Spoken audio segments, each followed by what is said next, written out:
I'd like to welcome everyone who's joining us today for our Shop Talk with Conserv.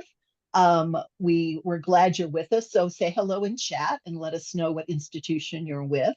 And so the program today is, of course, welcome for you. Now we'll have a presentation from Conserv. Then there'll be time for some questions and answers and comments. And at that point, you can either type them in chat or raise your hand. We'll unmute you. If you think of questions as you go along, as you hear the presentation, you could type them there as well. So, and then at the end, we'll have some announcements. So I'm going to stop my share now. And all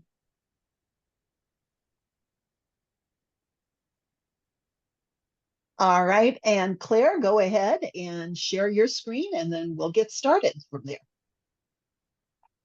Sounds great. All right. Can we see some slides? I see slides. It looks great. Great. Well, thank you all for joining today. We really appreciate it. I'm Claire Winfield, one of the conservators here at Conserv. We are chatting today a little bit about environmental monitoring in archives. So we have a number of state archives that are current customers. We'll look at some case studies, but we also want to talk about a project that we have with American Samoa with the AWARE project with CoSA. So let's see. Sort of an overview of what we'll talk about today. We'll talk a little bit about who we are, what we do. We'll talk about environmental monitoring and how you can really use that for data-driven decision-making and sort of driving change in your organization. We'll look at some case studies from a couple state archives, talk a little bit about the AWARE project, and then look at our pilot with American Samoa. James is fortunate enough to be able to join us today. I know it's a travel day, so thanks for joining in today. So at Conserv, we really want to help move collections to a more active understanding of environmental monitoring.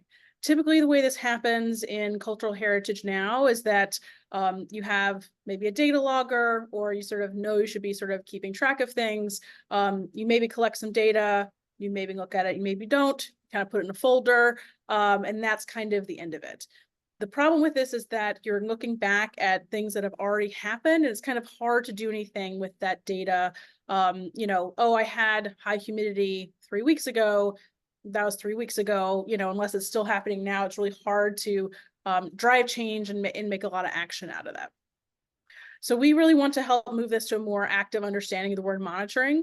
As a parent, the comparison that I sort of like is a baby monitor, where you have live information coming through. You can make decisions of like, no, this is okay, or someone needs to go respond to this. You really do understand the beats and how things work when you have that live data and alerting that comes through. So to tackle this sort of challenge, we have a comprehensive platform for active environmental monitoring. The platform, the kind of comprehensive nature of this is reflected in the fact that we're kind of a one-stop shop for this. So instead of having devices from one place, using Excel or some other software program from somewhere else, who do I call when something's going wrong? You're able to sort of get everything from us, and we really like to take care of our customers and make sure that everything is going well.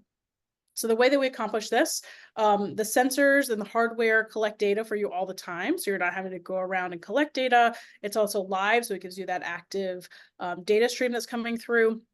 We make it really easy to set up, and I'll talk a little bit about the technology here in a couple slides as well.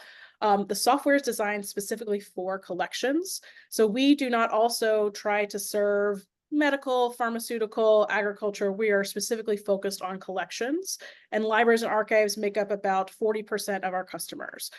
So it's a really good indication of the applicability of this software and how sort of easy it is for people to use, and how it's specifically catered to cultural heritage. You'll find analytics, reports, metrics, and things in that software that are really the news you can use in terms of understanding the data and then being able to turn that into action. On the support side, we have conservators like myself who run first-line support, but we also are really invested and interested in how it's going for you over the course of your subscription with us. So we do check-ins, we have educational offerings. We really want to kind of be with you with every step of this, because we know this is not work you do once on a Tuesday. It is something that is kind of day in, day out kind of work. So a little bit in terms of nuts and bolts about how the system works. A lot of wireless technologies that we're more familiar with, things like Bluetooth and Wi-Fi, have trouble in places like libraries and archives because we have not only very robust architecture that we have to deal with, but a lot of furniture and things inside. So compact storage, shelving, lots of metal. So a lot of these wireless technologies have a hard time getting through all of those sort of impediments that we put in the way. So we are using a technology called LoRaWAN. It stands for Long Range Wide Area Network. It was originally developed for smart cities. So in terms of like scale and distance, think about things like parking meters, talking to parking garages, talking to traffic lights. So it's intended to go over a very long distance. The sort of disadvantage of this is that it is not the information superhighway that you might have with Wi-Fi. So you can't stream Netflix on LoRaWAN, but it's great for chirping out a few data points like we need to do in our sort of environmental monitoring applications. So the range is hundreds of times better than Bluetooth, tens of times better than Wi-Fi. So the LoRaWAN is really what allows us to bring this wireless technology and live information into collections and have it work really well. So the sensors and gateways set up their own network with this LoRaWAN sort of technology. So there's nothing that IT needs to do to configure or hardwire. You don't have to like install anything with facilities. It's very easy to get it kind of set up anywhere.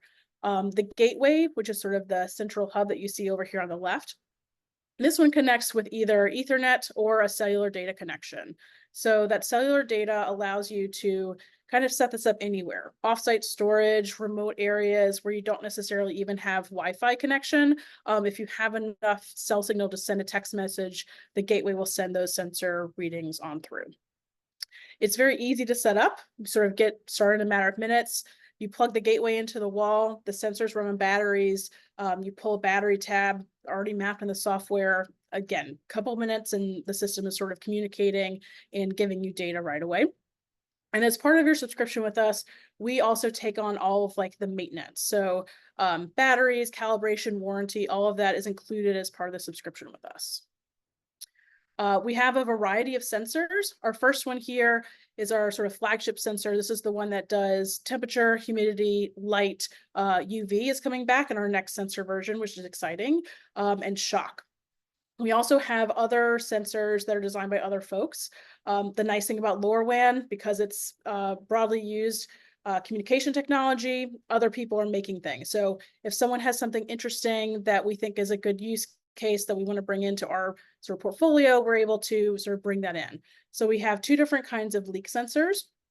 One is a point detection sensor that has two prongs about an inch apart. When they both get wet, they send an alert to the software.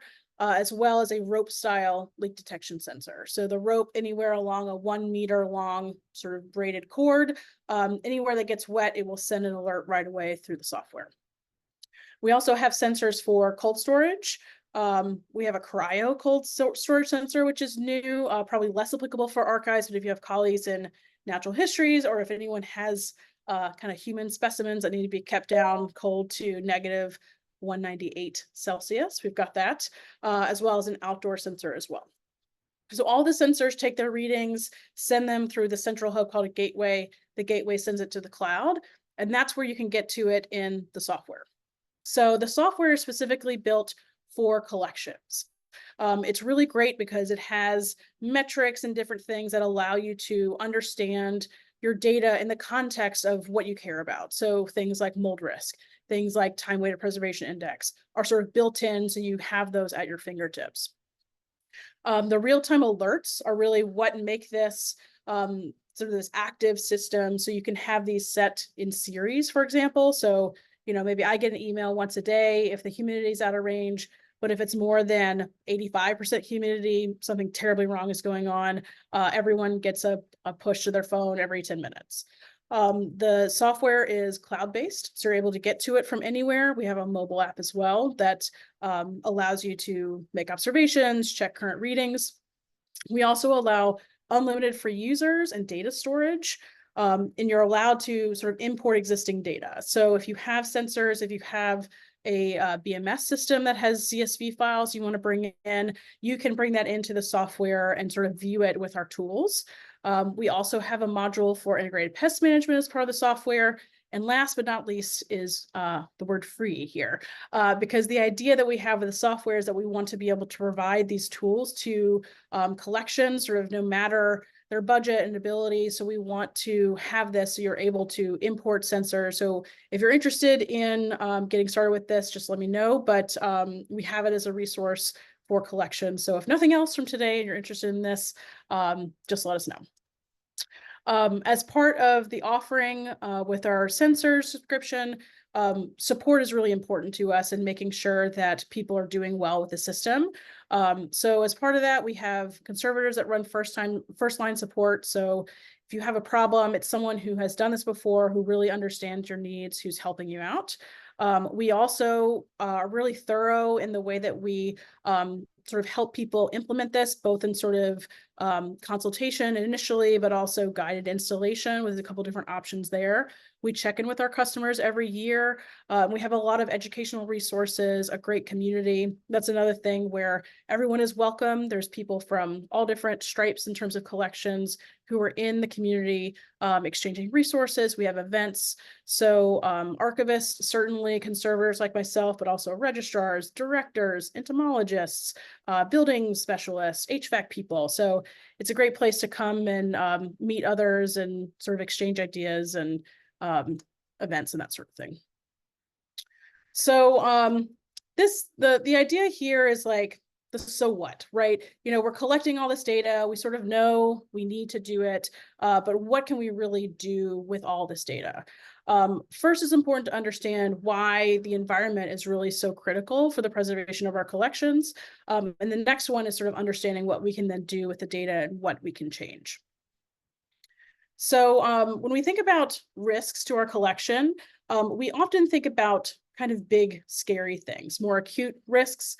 I'm in New Orleans, so I'm currently thinking about hurricanes that are coming tomorrow, but these are things that happen intermittently, very big things. It's easy to focus on those. When in fact, you know, not that those are not important, but there are also sort of more chronic things that are happening all the time that, you know, they're not quite as flashy as these sort of big events might be, but it is important to consider them because it's essentially the water that we're swimming in. So you can think about things like elevated temperature and humidity over time. How do those impact my collections? Light exposure, we know is cumulative and has cumulative damage that can't be undone. Small leaks can become standing water, can become mold outbreaks and larger leaks, or even, you know, a small leak in the floor above might cause, you know, the ceiling to cave in. So that does sort of escalate in terms of sort of severity. And then things like pest infestations that might start small, but then multiply. And now, you know, we have a much larger outbreak in our collection. So particularly for archives, I'm sure we're all familiar with some of the risks that are here, but just to go through a few of them, we have sort of roughly from left to right, we can have elevated temperature can cause all these, the poor conditions that we're going to talk about generally accelerate degradation. This is going to happen anyway. A lot of times we can't undo this. There are certain things that we can help sort of in a conservation land, but we want to try to minimize these as much as possible to reduce the need for intervention, if that's even something that can remedy the problem. So elevated temperature can lead to embrittlement, discoloration of paper. Light exposure can lead, and sort of elevated humidity can lead to fading of things like ink, and to a point where they're not legible anymore. Light exposure certainly for photographs, elevated temperature and humidity in terms of mold. We were speaking before the call about, you know, archivists and librarians know certainly about the idea of linear feet in terms of scale. So if you have something that starts in one area and it is sort of in the same area, it can certainly snowball over time and become a much larger outbreak. And things like elevated humidity make things more conditions more hospitable to things like pests that can eat and sort of damage collections as well. There's also things like magnetic media, film, cellulose. acetate. So you can have accelerated aging of those certainly, but also things like off-gassing, acetic acid buildup. So there are these things that sort of are accelerated or exacerbated by poor environmental conditions. So how do we sort of take all this information and start to translate that into things we can change? For one, having data is a kind of nice objective voice. It's often difficult, having done this before, when it's always, a person who's complaining about conditions, right? Having sort of a neutral third party who is the numbers, the data, can help alleviate that sort of interpersonal squabbling that it feels like it breaks into, and can help provide a kind of uniform voice in terms of, well, this is what is happening. Now that we have this data, we have a clear understanding of what's going on. Now we can start to work on improvements, any changes, as opposed to, well, I think this and I think this, or differences of opinion. And it's important to think about things we can change and respond to, both in terms of those more acute risks. So I have a leak, something needs to happen right now, and those chronic issues as well. So I have these divided here: small scale, medium scale, and larger scale, kind of thinking about object level, room level, and kind of building level interventions. This certainly isn't a comprehensive list, but what we often hear from people is, well, I can't change the HVAC, so there's really nothing I can do. Why bother? And there is a lot that you can do, even without overhauling an HVAC system, to be able to make changes and modifications that might benefit your collection. So on the item kind of level, if we think about modifying housing, so additional enclosures to help buffer, conditions we might not be able to change. For things like light exposure, having a good understanding of how much light something is getting can help inform that rotation schedule, or things like using a facsimile.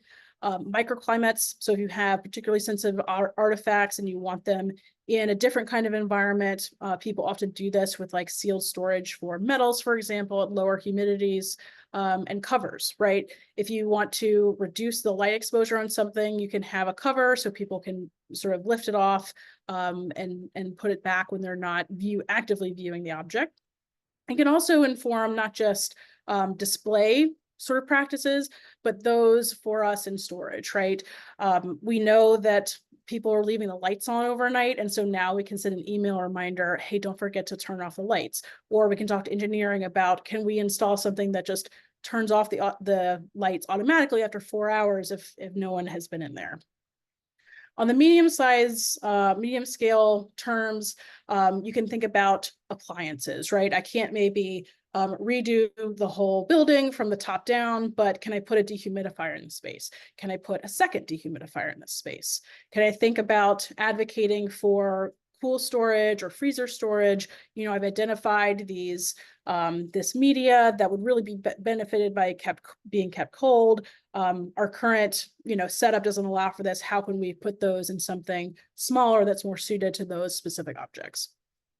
You can also think about how you're interacting with your architecture. So things like window film, having curtains. We were looking at things like, we have skylights, but maybe we can close them between 2 and 5 or between noon and 6. When's the best time? What's the most optimal sort of surgical way to go about interventions, as opposed to really broad sort of world of no solutions of no natural light and no, you can't put it on. What are some ways we can work with our colleagues to really come up with catered solutions now that we have a clear understanding of the data and what's happening? Relocation. So this sounds sort of big, like move everything around. But if you think about if you have storage that goes up 50 feet in the air, is it hotter up there? Is it drier up there? Is it cooler or more humid down at the bottom? When you have a better understanding, you may be able to sort things, or if you have multiple rooms and one always runs hotter than the others, can you understand that and then strategically orient your collections in a more beneficial way for the objects that you're caring for? And then the larger scale, we think about things like HVAC, whether that's improving HVAC, installing it from the beginning, modifying it in some way. There's also things you can do with a building envelope. So do we need to put in new windows? Do we need to work on seals? Do we need to think about insulation in certain places? There's also, once you have this information, you're able to turn it into things like grants. You also can think about, my slides off here. Noted here is collection move, right? So if you have a good understanding of your building, you know there's nothing really to be done. You can start to think about, are we able to modify this space in a certain way that we can make it optimal, or would we might as well just move it offsite or make a different decision in terms of where it's housed. By having a really thorough understanding of this, how your building performs, how different areas might have different variations, you can start to think really critically about a lot of these actions, what might be feasible, what, in terms of planning. We know that this is not something that all of us just raise your hand and say, I want a huge capital improvement, and it happens the next day. We know that this is often a long game. A lot of these changes take a long time.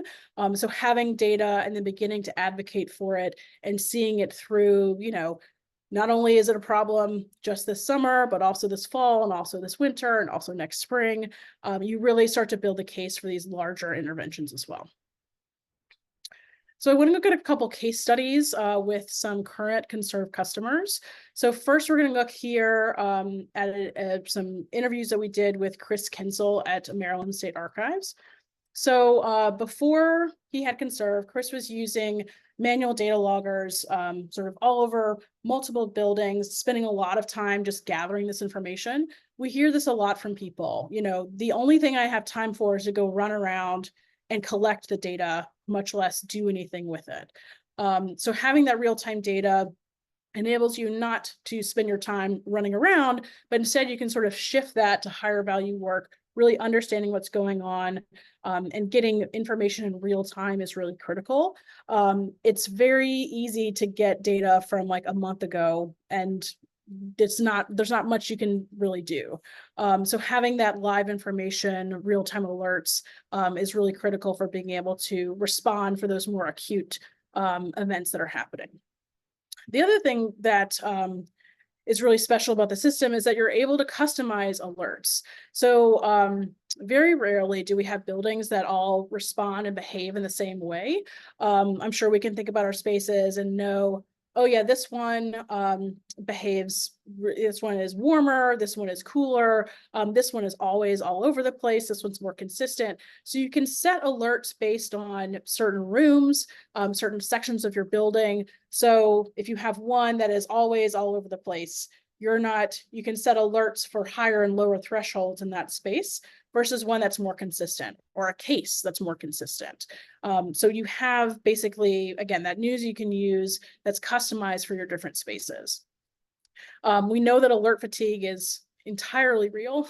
So if you're getting pinged all the time for something that is not really a problem, you can sort of adjust them and then say, okay, ping me when it's really a problem, or ping everyone when it's really, really a problem. It really allows you to cater the information to the priorities you have, you're understanding the space, so you're able to act when necessary, but also have a system in place that sort of gives you that peace of mind that someone's watching it and will tell you when something's wrong. We'll look next at the Virginia State Archives with Leslie Courtois. So before she had Conserv, Leslie just had facilities, was sort of looking at their BMS data. It was sort of hard to access. It was sort of their system. We hear this a lot where, if I ask, someone will pull something for me, but I can't just go look at it, or the system's really hard, or they don't have enough logins. So it's oftentimes when it's the sort of building system information, a lot of us in collections are not necessarily privy to that information as much as we'd like. And so in addition to that, like many buildings, many spaces, it had been kind of Frankenstein over time with different additions, different HVAC units perform differently.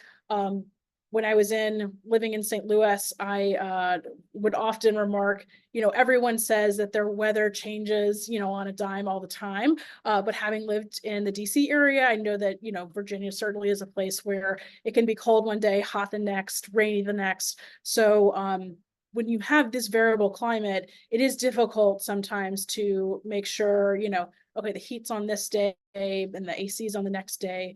So really being able to understand the local weather, understand what's happening can be critical to how you're sort of the levers you're pulling on the inside with how the building is functioning. Leslie was really pleased with the system because it was not hardwired.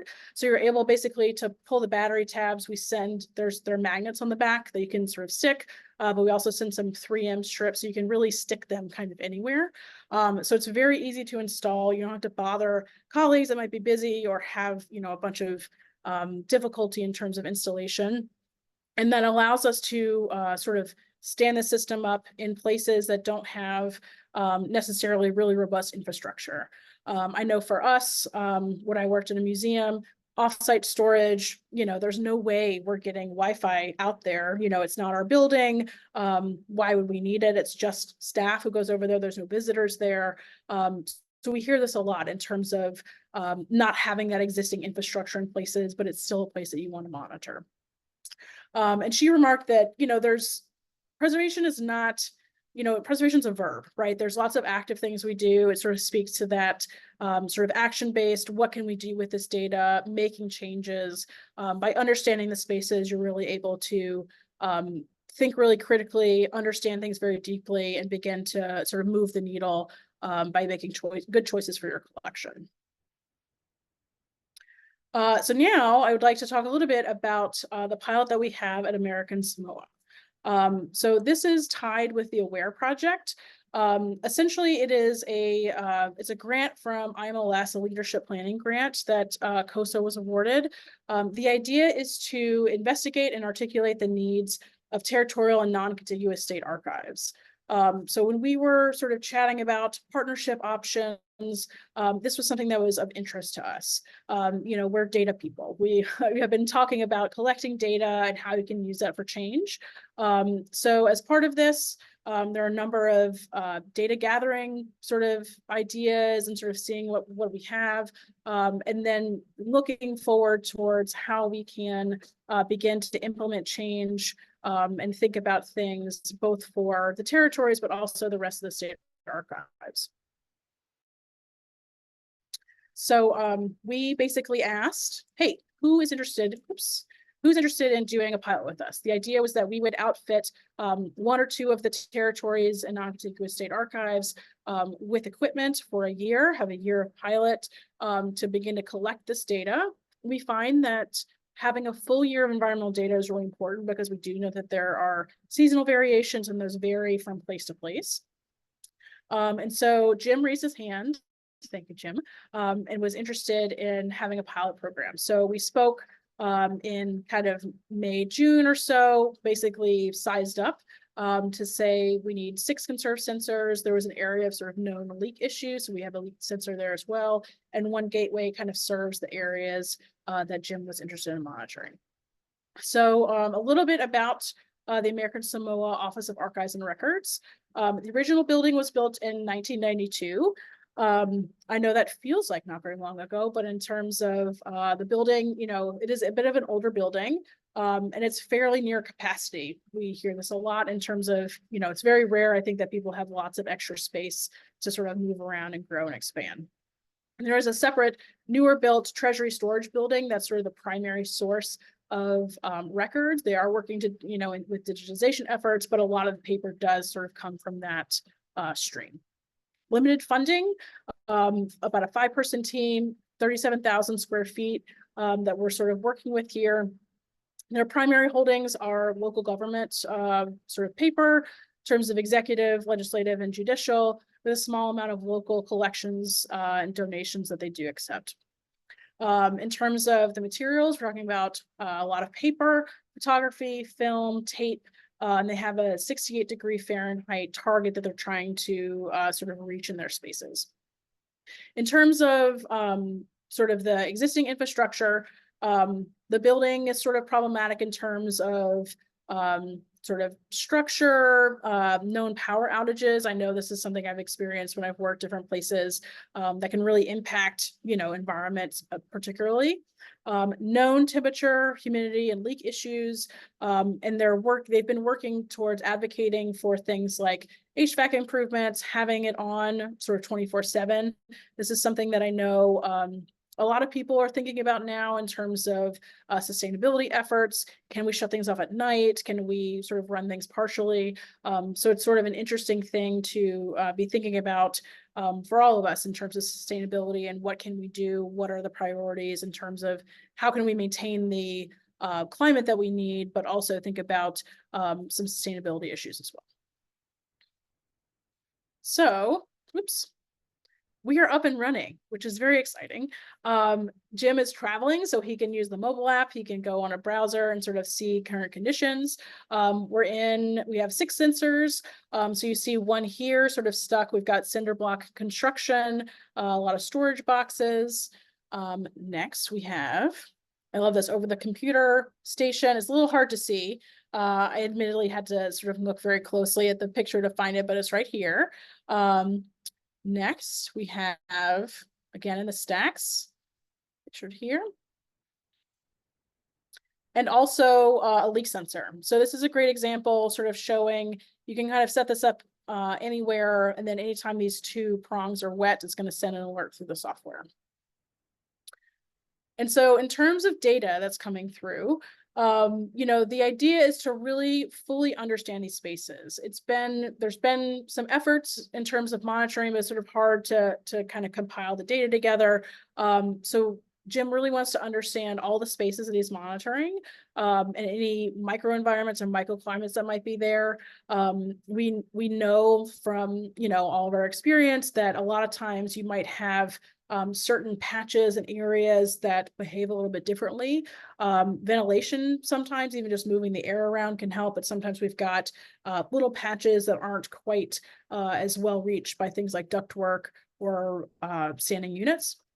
And once we have this good understanding of the data and what's happening, beginning to be able to advocate for budget for things like HVAC upgrades. And so in terms of current readings, this I took last night, 76 degrees Fahrenheit, 61% humidity, dew point of 61.9. You can see here on this little card view that the signal strength and when the last time the reading came through, where it's located. And then here over on the right, this is basically a snapshot of the dashboard where we're able to see data. So a couple little features to point out here. The green band you see is essentially like targets or parameters that we want to stay within. You can customize these again based on your spaces, your needs, how your building performs. A lot of times we think about these kind of golden standards of environment with like 50% humidity and 7 degrees Fahrenheit with very tight tolerances. But it is sort of known by all of us that not every building, not every space can really perform to that level. So it's interesting to think about different levels that might be more appropriate for your building, understanding things over time, getting a really good understanding of, again, sort of the seasonal nature of this, how, climate might impact what's going on inside. And to help with this, we do have features in the software where you're able to pull in local weather data. So if you have a big spike in terms of temperature, you can check the weather and see, did we have a big spike in terms of temperature outside? Was that isolated inside? Where might this be coming from? Over on the right-hand side, we have some key performance indicators. So these are the sort of metrics and things that help you begin to digest and understand what's really happening in your spaces. We'll start sort of from the top here. This one on the left looks at what percentage of the time you were within range. So this green range is designated here. Within range, 43% of the time, you can kind of see there's a lot of time that we're sort of in and out. But in terms of fluctuations, we're at 100%. So that means, Jim has set, I want to be no more than, say, 3 degrees plus or minus from here, 5 degrees, whatever it may be. We're in that. So we're consistent. So now you can start to look at this, even though you have this squiggly line here to the left, you know, I'm not within range about half the time, but in terms of consistency, I'm doing well. So what can we do to sort of bring the set point down? Do we need to think about changing the levels or expectations for this space? Those are the kinds of things that you can start to see with these metrics.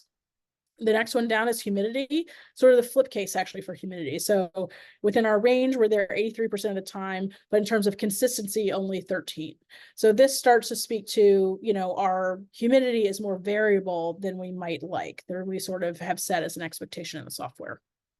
There's also information here about light. The sensors all do light exposure as well. So it automatically calculates your cumulative light exposure. There's some additional metrics here for things like mold risk, time winter preservation index that I mentioned. That can really help inform and help you digest sort of what you're looking at here on the left-hand side.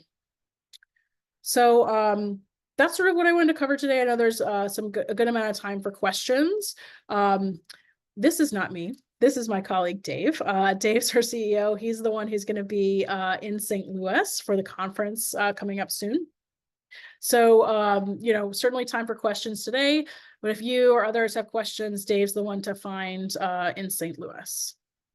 Thank you, Claire. And Dave, while you've got a minute, anything you'd like to say to the audience or share for us for the recording? Just that I'm very friendly, so please come talk to me. I won't bite, and I would love to meet you in person. Excellent. Well, we look forward to seeing you in St. Louis, those of us who are going to be able to attend. And if not, hopefully we'll be able to, they'll also be able to get in touch with you if they really need it. So just stop that share, go back to my, get the screen I really want. There we go.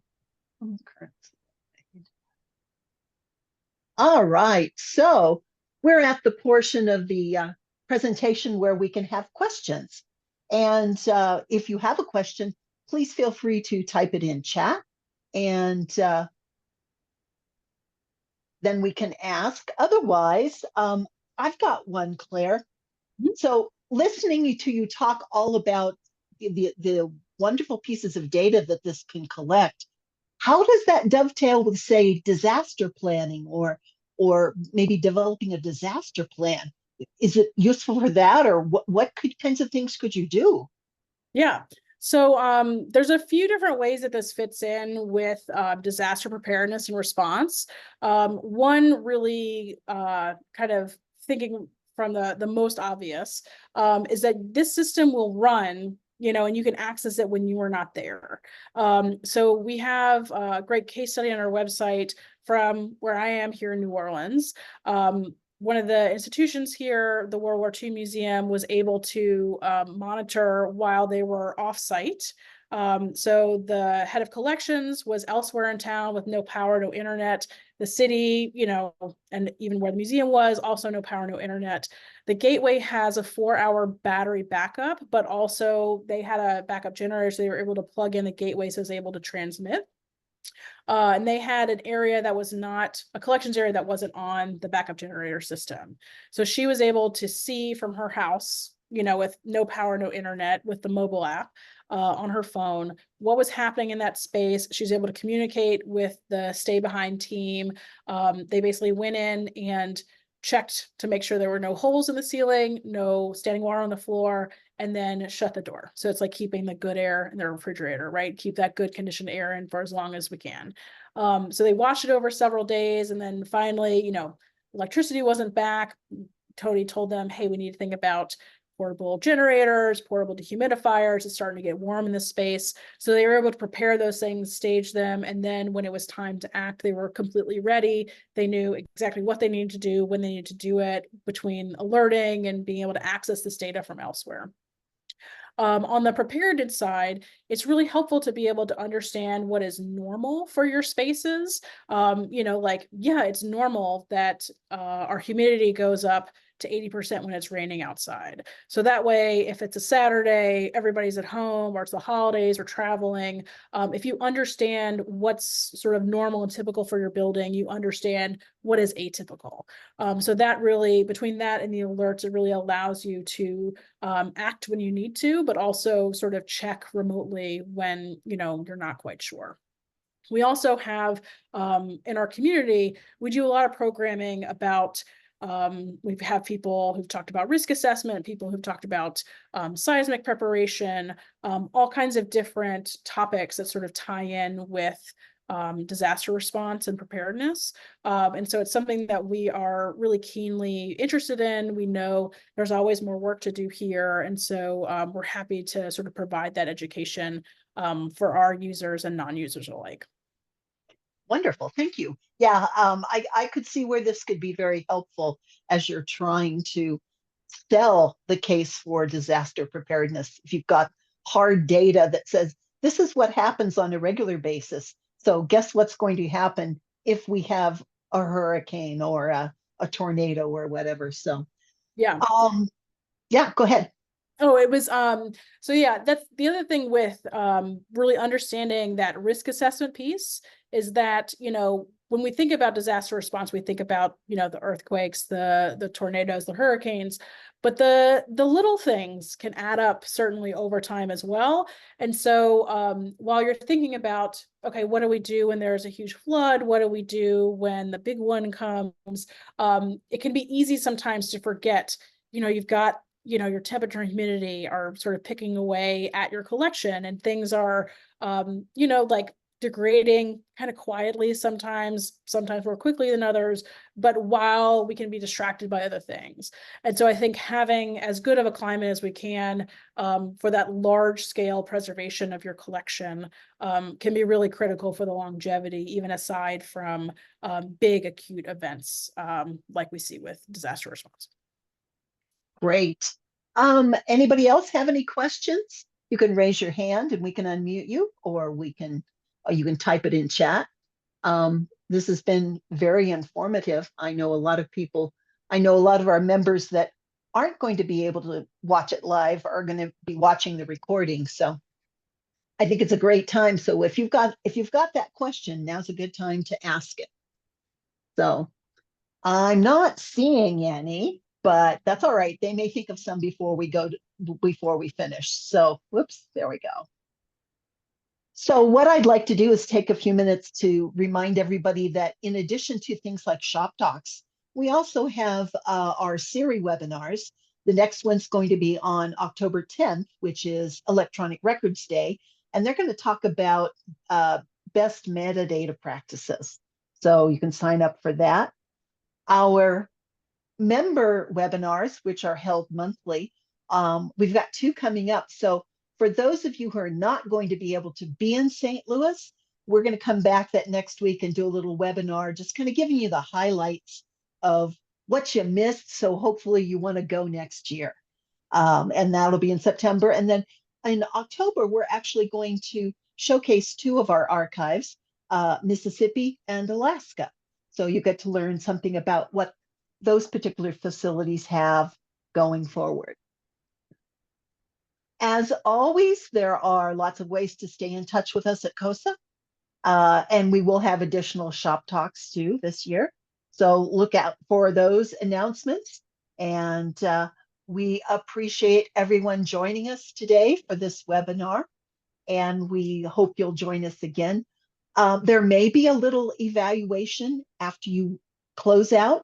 If so, please, please, please fill it out. It really does give us some information as we plan future programs and helps us assess what you need, what you liked, what you maybe didn't like, so that we can continue to provide value to you through education. So Claire, thank you so much for today. Dave, thank you for joining us as well. And is it Angelica and Angelique? Thank you for joining us also. And we will see you all at the next CoSA Shop Talk or CoSA webinar. Have a great day, everyone. Thank you. Thank you. Thanks, everyone.